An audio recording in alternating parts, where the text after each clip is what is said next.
I'm going back to Nehemiah chapter 12. This scenario, as it relates to Nehemiah's dedication ceremony, as the walls of Jerusalem has been rebuilt, is so impregnated with richness that there is another facet that I would like to bring to your attention this morning. So this morning, my teaching falls under this subject. My teaching falls under this subject, and that is worship or thanksgiving requirements. Right? So I'm going to be looking at some worship and thanksgiving requirements inside of this scenario that is associated with Nehemiah's dedication service. Right? And so we are back in chapter 12 of Nehemiah. We are back in chapter 12 of Nehemiah.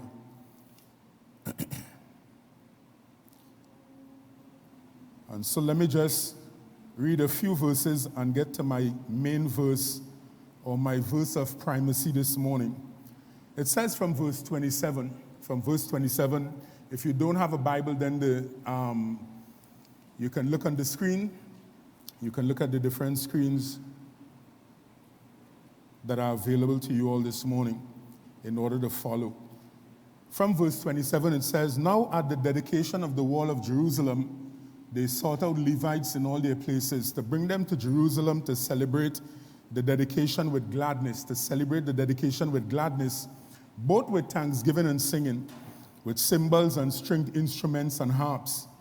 Then it says, "And the sons of the singers gathered together from the countryside around Jerusalem, from the villages of the Netophahites, from the house of Gilgal, from the fields of Jebah, and from Azmaveth." It says, "For the singers had built themselves villages all around Jerusalem." Now here's my verse of emphasis this morning, or my verse of primacy, and it's found in verse 30. It says, "Then the priests and the Levites purified themselves. Then the priests and the Levites purified themselves and purified the people, the gates, and the wall." Right now, read verse 30 with me together, everybody. It says what? "Then the priests and the Levites purified themselves and purified the people, the gates, and the wall." Now, today I want to look at two very important facets related to worship or thanksgiving that is inside of this scenario as it concerns Nehemiah's dedication service. Right? So today, as I deliver this teaching to you guys, I would like to extract two very important facets related to worship or thanksgiving that is going to be offered to God in this scenario as it concerns Nehemiah's dedication service. Now, the first facet has to do with the valid process. The first facet has to do with the valid process that Nehemiah instituted for the Levites, the priests, and the people before they engaged in offering worship or thanksgiving to God. Now, I want to say that again, and it's very important that you all capture what the first facet is associated with. And that is, the first facet of my teaching has to do with a valid process that Nehemiah instituted for the Levites, the priests, and the people before they engaged in offering worship and thanksgiving to God. Now, there is something that is absolutely striking as it relates to Nehemiah. There is something that mesmerizes me as it concerns him. There is something that leaves me in a state of being awestruck, everybody, as it relates to Nehemiah, and that is, he knows that unless the Levites, the priests, and the people are releasing their worship or thanksgiving to God from a life that is not clean, holy, or pure, then their celebration or commemoration of the occasion would be absolutely in vain. He knows fully well that whatever they have to offer up to God in the form of worship or thanksgiving must not be a disgusting odor or a stench in God's nostrils. He understands fully well that if that is the case, then what is going to be offered up to God will be branded as totally unacceptable by him. Now, here's the revelation that Nehemiah is fully aware of this morning, everybody. And that is, worship must be a sweet-smelling fragrance to God. That is, it must be pure. It must be pure. It must be pure. Nehemiah understands fully well, everybody, that when it comes to worship, that worship must be a sweet-smelling fragrance to God. That is, it must be pure. Could you tell your neighbor, when it comes to worship, it must be a sweet-smelling fragrance to God? Just tell 3 people it has to be pure. It has to be pure. It has to be pure. It has to be pure, everybody. Could you just call out to somebody across the room and just say to them, excuse me, Leslie Turton, worship has to be pure. Now, Nehemiah is fully well of this issue. Nehemiah is fully well of this issue as it relates to worship being something that is a sweet-smelling fragrance to God. By and large, it has to be pure. So understand that when it comes to worship, that worship is about sent issues with God. Worship is about sent issues with God. I want to say that one more time, that when it comes to worship or worshiping God, understand that worship is about sent issues, not C-E-N-T, but S-C-E-N-T. Right? All because once worship is performed to God, understand that it must have a sweet aroma. It must release a sweet fragrance, everybody. It must have a nice perfume. And so Nehemiah knows that fully well. Hence the reason he subjects the priests, the Levites, and the people to a process that is associated with purification. So by and large, before the Levites sing, or before the Levites lead the people in worship, they've got to purify themselves first. By and large, before the singers engage in their activity, understand that the thing that is first and foremost to them is associated with the process of purification. Nehemiah's position is no song is going to be, sung within this context unless everyone engages in a process that is related to purification. Tell your neighbor, you've got to stand pure before God. You've got to stand before... How do we have to stand before God when it comes to worship, everybody? Come on, touch 5 people and just tell them the word pure, pure, pure, pure. Pure.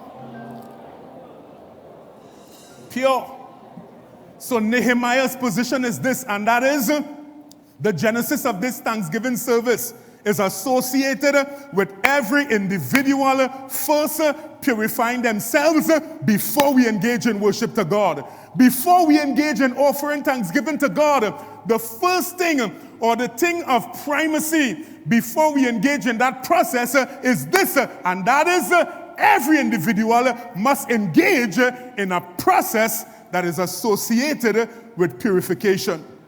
And that is because worship must be a sweet smelling fragrance to God. Say that with me one more time. Worship must be a sweet smelling fragrance to God. Now in Genesis chapter 8 verse 21, Genesis 8 verse 21, may I remind you guys about Noah? When he disembarked from the ark after the flood had subsided, and he had instantaneously built an altar and worshiped God. Understand that the Bible says that when the Lord smelled the soothing aroma of Noah's worship, that the Lord said to himself, I will never again curse the ground on the account of man, for the intent of man's heart is evil from his youth, and I will never again destroy every living thing as I have done. Now, here's the thing that I want you to see in relation to Noah's worship. And understand that it is associated with Noah concocting or Noah fabricating a type of worship that, was a sweet-smelling aroma in the nostrils of God. And so the thing that I want you to see in reference to Noah's worship as it relates to the impact that it had on God was this, and that is Noah's worship was such a sweet-smelling fragrance to God that the first thing that God did was to talk to himself. Now, that's how impressive Noah's worship to God was. I mean, God decided that he will speak to himself. I mean, the thing touched the heart of God so much, everybody, that it catapulted God into the state of behaving like a madman. He talked to himself. I mean, the thing was such a sweet-smelling aroma in the nostrils of God that it was a case where if God had nobody to talk to, then that thing was such a blessing to me. That thing was so awe-inspiring to me that it left me with no choice but to talk to myself. Now, that is the first thing that I want you to see in response to how much Noah's worship impacted God. And so Noah's worship was such a sweet-smelling fragrance to God that it led to God talking to himself. And more than that, here's the interesting thing that I want you all to see, and that is, it led to God making a commitment to never annihilate another human on the earth as he did with the flood. Now, has God held fast to that covenant? Yes. I know we have floods that take place in different countries and that kind of thing, but at the end of the day, I mean, it is not a case where those floods spread throughout the entire earth. I mean, as far as was what God said in Genesis chapter 8, verse 21 goes, understand that God has held fast to his commitment up until this day. And understand that God's commitment as it relates to him, never annihilating another human in the form of sending a flood upon the earth, is associated with the sweet-smelling fragrance that Noah sent up into his nostrils. Now, we've got to understand the importance of worship this morning. And more than that, we've got to understand the process related to purification. Hear me, when it comes to worship, everybody, the thing that should consume us the most is related to us standing holy before God, because it takes a holy life to release a sweet-smelling fragrance to God. Tell your neighbor, we've got to be consumed about being holy. We've got to be consumed with being holy. Come on, tell somebody else, we've got to be consumed with being holy. Hear me, when it comes to worship, God is not concerned about us singing old songs or new songs. When it comes to worship, God is not concerned about us, singing from a hymnal or singing from a projector. Hear me, when it comes to worship, it matters not where we worship God, because the thing that concerns God the most is the state that the worshiper's life is in. And so as long as the worshiper's life is pure, it is unblemished, it is holy, then understand that that individual will now have the ability to release a sweet-smelling fragrance of worship into the nostrils of their God. Oh, come on, tell your neighbor again, we've got to be pure, we've got to be pure. Say, neighbor, we've got to be holy. That's the thing of primacy when it comes to worship. God is more concerned about the state that the individual life is in. And I want to hammer that home this morning, that if your life is not in the state that is, if your life is not in the state that gives it the ability to release a sweet-smelling fragrance or aroma to God, then forget it. Forget it, forget it, forget it. And sad to say, we are living in a day and age when the worship that is being sent up to God, it is polluted, it is tainted, everybody. It is unclean. And I'm here to announce to the inhabitants of Reformation Life Center that we've got to ensure that the worship that we release to God, that it goes up to him as a sweet smelling aroma. It's time for us to deal with lifestyle issues. It's time for us to deal with lifestyle issues. Tell your neighbor, say, neighbor, it's time for us to deal with lifestyle issues. I don't care how much you cry in the midst of a worship. If your life is not clean, then sad to say, it would lack the ability to cut it with God. I don't care how much you run around the circumference of the room. At the end of the day, if your life is not clean, it will not cut it with God. I don't care how much you lift up your hands and how much you fall on your knees in the midst of a worship service. I'm saying to you that unless your life is clean, only then God is going to be pleased with your worship. And can I ask you this question today? Do you want God to be pleased with your worship? Come on, do you want God to be pleased with your worship? Do you want God to be pleased with your worship? Do you want to get it on with your God when it comes to worship? Then I'm saying to you that you've got to pay attention to lifestyle issues. You've got to ensure that your life is clean whenever it comes to worshiping God. And sad to say, in these times in which we live, we got homosexuals leading worship in some churches. We got people who are living in adultery leading worship in some churches. We got people who are shacking up, who are living common law leading worship in some churches. And hear me, I ain't gonna just, trap lifestyle issues or confine lifestyle issues to just pulpit ministry. We got people in the pews who are walking in fornication, walking in adultery, shacking up individuals who are homosexuals and lesbians worshiping God.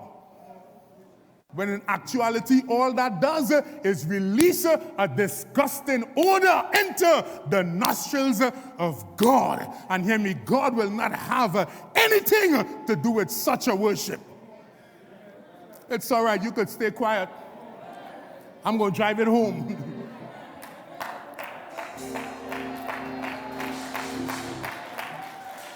Could you tell your neighbor it's time for us to work on our fragrance? It's time for us to work on our fragrance. Oh, come on, tell somebody aloud. It's time for us to work on our fragrance.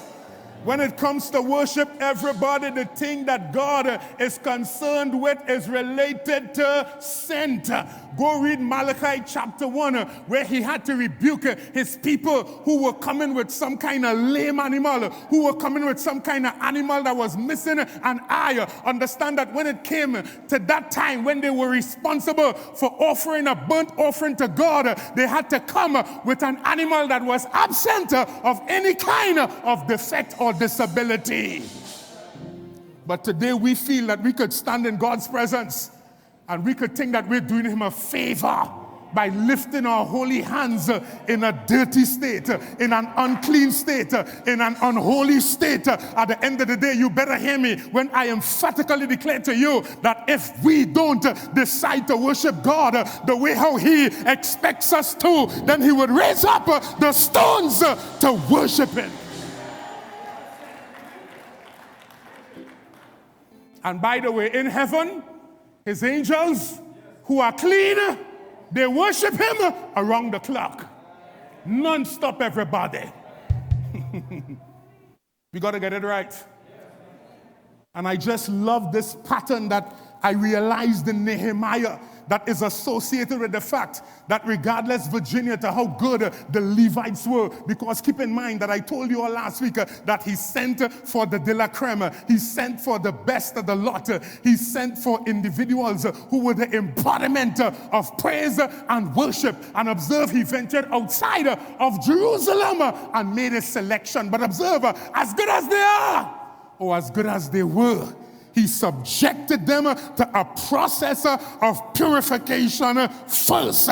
Don't you dare strum a note on your guitar unless you purify yourself. Don't you dare hit those cymbals or make a roll on the drums unless you first purify yourself. Singers, I don't care if you're as good as Mariah Carey or as skilled as Whitney Houston. Hear me, no one in this dedication service is going to utter a song or strum a note until they first engage in a process of purification.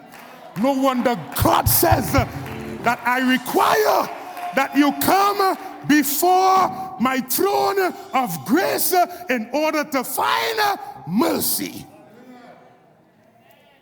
And I want to establish a godly standard in us in this phase of the journey that is associated with us offering to God a worship that is classified as a sweet smelling fragrance. The days of sending up some kind of disgusting odor into the nostrils of God in RLC is over. I challenge you, Afia, be clean. I challenge Misty, be clean. I challenge Rachel, be clean. I challenge Lisa, be clean. I challenge Robbie, be clean. I challenge every band member, be clean. And I challenge the congregants, the parishioners of this church to be clean as we come together to worship our God. And you better hear me. And you better hear me.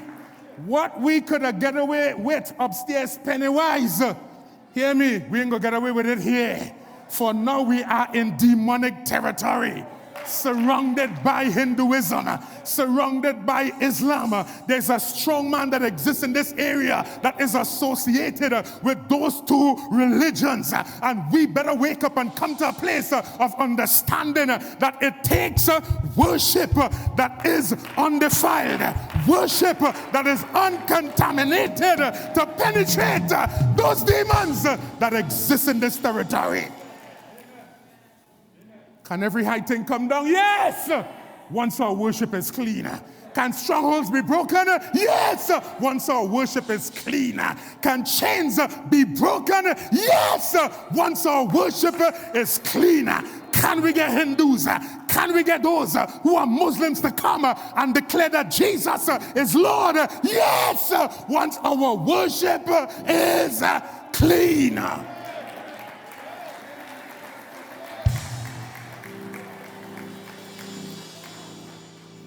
And you better hear me, you're going to be dealing with a different leader.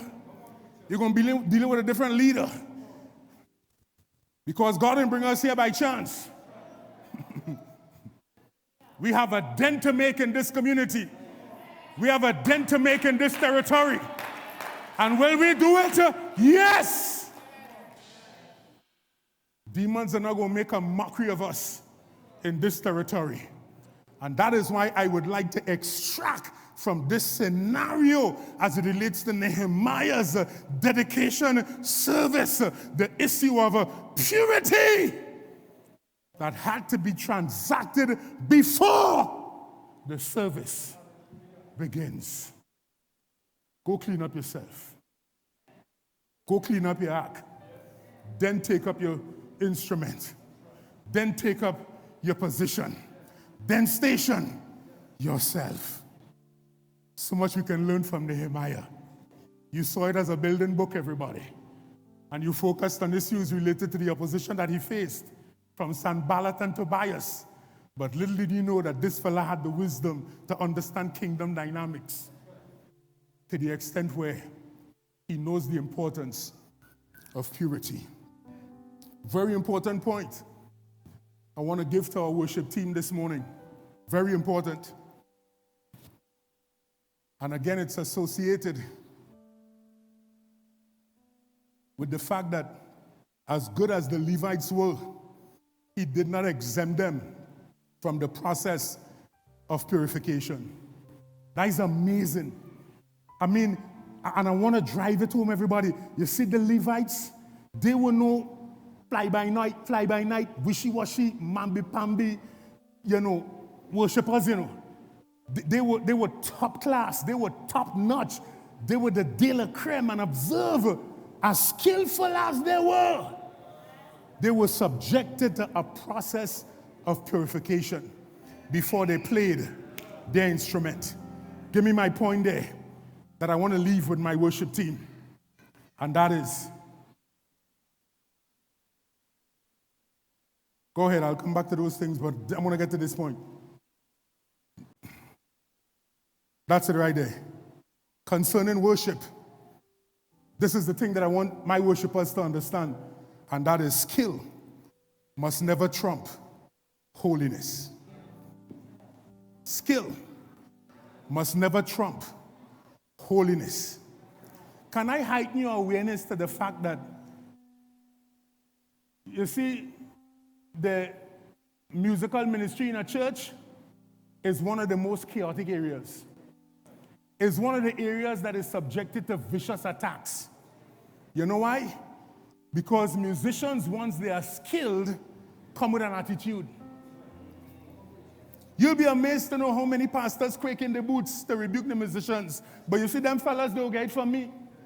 And they'll get it hard. If they feel they'll come with a set of swagger and, if Sterling feel he go run down the fret and, feel that he's so skillful that it should result in his skill trumping holiness, it is not going to happen. Anybody, once I get once I get some kind of data, some kind of info that these brothers are not living right with God, trust me, they'll be disciplined. And I want to establish that if there is one thing that will never happen in Reformation Life Center is this, and that is skill will never trump holiness. The thing of primacy when it comes to worship is not so much skill, but it's holiness. And sometimes you have worship leaders who are riding on the basis of skill. And some of them could sing so good that you would not even pick up that their life is in a mess. They could sing, and it's amazing how they could lead the people to demonstrate and to reflect all of the trappings and all of the accoutrements, all of the pomp and pageantry that is making the worship look successful. Hear me, at the end of the day, those kind of results are gotten in a Marshall Monday concert. You understand that? They could get away with skill quite easily, but the thing that will bring people to their knees, holiness. The thing that will make somebody who is unsaved in the congregation run up to the altar and bow their knees to God is holiness. And that is what we want to see happen in Reformation Life Center. That long before the word of God is preached, right in the midst of our worship, people must be making that valid decision to accept Jesus Christ as Lord and Savior of their life. Right in the midst of our worship, people must be getting healed from cancer, diabetes, AIDS, glaucoma, short-sightedness, cataract issues. Are you hearing me, everybody? Is that possible? Yes. But the thing that is going to guarantee that is holiness. And that is the dimension that I would like to usher into this ministry at this stage of our journey, now that we have been catapulted into a whole new spiritual experience with God, and He has granted us another level. Holiness has to become our mantra, everybody. All up in the balcony, holiness has to become our mantra. All down in the baby corner, holiness has to become our mantra. And I want to dare and challenge our worshipers to ensure that you guys live holy. Oh, I could sing real good, and I'm very excellent at singing, so I could get away, from issues related to holiness because I have a good voice. No, my friend. The thing of primacy for you, the thing that you have got to emphasize on as a worship leader is associated with holiness. And that is because holiness precedes worship. Holiness precedes worship. Regardless of it being performed personally or corporately, understand that holiness precedes worship. That is why in Old Testament days, when the priests, they used to place a shackle, a device around, a gadget around the priest's ankles that used to make a noise. And so when he would go into the holies of holies to make his transactions, once you hear no song, you know what happened with him? He was dead. Because you couldn't have the kind of attitude that make you feel you qualify to worship God or to engage in his spiritual transactions, and your life is in a hot mess.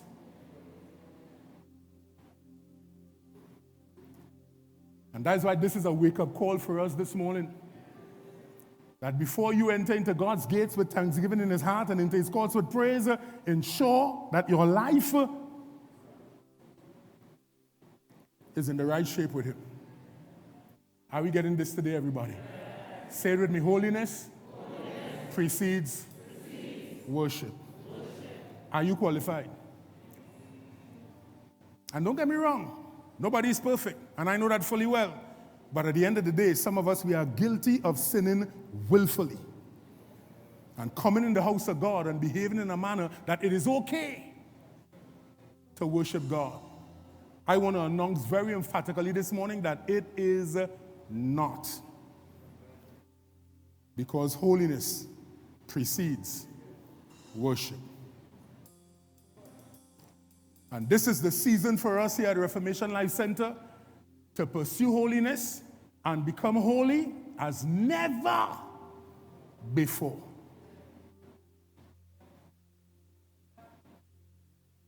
You all hearing me? Yes. What did I just say? More than ever. This is the season, everybody. And I hope you're hearing this message today and you're saying in your mind that a game changer has to take place in my life. I've got to up my game. I've got to ensure that whenever I stand before God to worship Him, that I stand with validity, I stand with legitimacy, I stand in a manner that qualifies me to worship Him. Could we commit ourselves today as a corporate community to change our flow? Can I bank on you, everybody? Can I bank on us to clean up our lives? And I'm including myself in the mix. Don't feel I'm exempting myself, because at the end of the day, we want to ensure that when we stand to worship God, that our worship ascends up into His nostrils as a sweet smelling aroma. If Noah did it, we can do it, everybody. We can create the same mixture, the same concoction. Please understand that today, that we do have the capacity. Now, give me a time check there, somebody, thanks. What's the time? Right. I'm going to stop here for today. Now, that was the theory part of today's teaching. Let's go into the practical dimension. I want everybody to stand. Where's the microphone you were using, babe? Everybody.